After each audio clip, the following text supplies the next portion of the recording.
Welcome! In this episode, I'm going to show you how to make splendid sourdough crust pizza. This is the companion video to my sassy sourdough pizza crust episode. In that episode, I showed you how to make the sourdough pizza crust. Here it's been sitting in the refrigerator for a few days, and now I'm ready to make pizza. This is what you'll need: your sourdough pizza dough, plastic wrap, parchment paper, and some flour.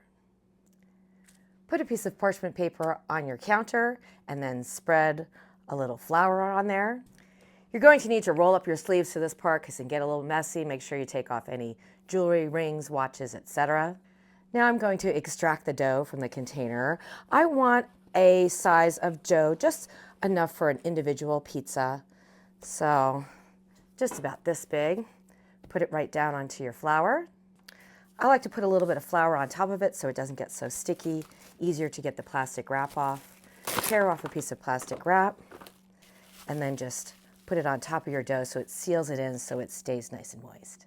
You're going to want to take the dough out of the refrigerator at least an hour before you want to make the pizza so that it reaches room temperature and it's easier to roll out. It's been a couple of hours and the dough is nice and soft and ready to be rolled out. Before I do that, I want to show you the equipment that you're going to need as well as ingredients to make your pizza. You'll need a pizza peel, pizza pan, and a rolling pin.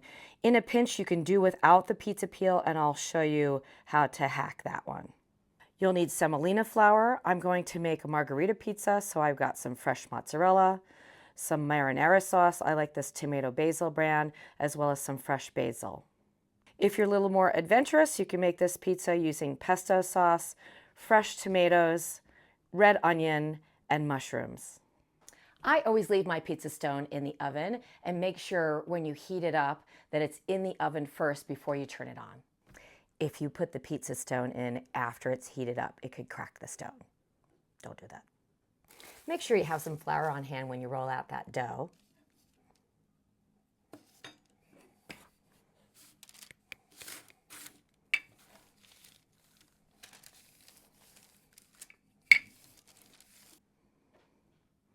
Since I do have a pizza peel, I'm going to prepare this surface for our dough.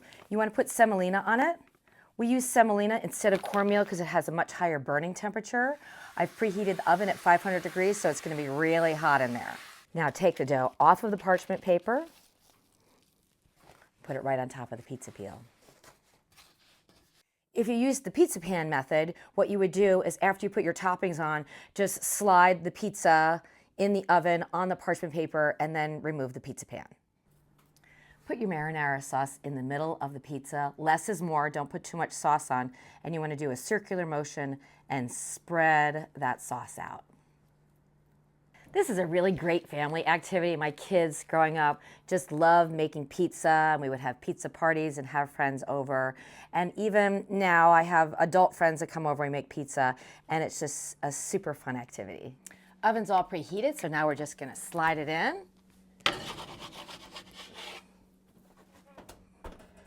Set a timer for 5 minutes. It's been about 5 minutes, so let's take a peek. Oh, that's nice, bubbling up a little bit there. Just turn it around a bit. You can see the cheese is melting nicely. In a couple of minutes, we'll add the basil. Pizza's looking really nice. Now I'm going to add the basil that I've rinsed off and patted dry. Don't want to put it when you first start cooking it because then it'll burn the basil, be awfully wilted, it wouldn't taste very good. So this way it's more flavorful and more appealing.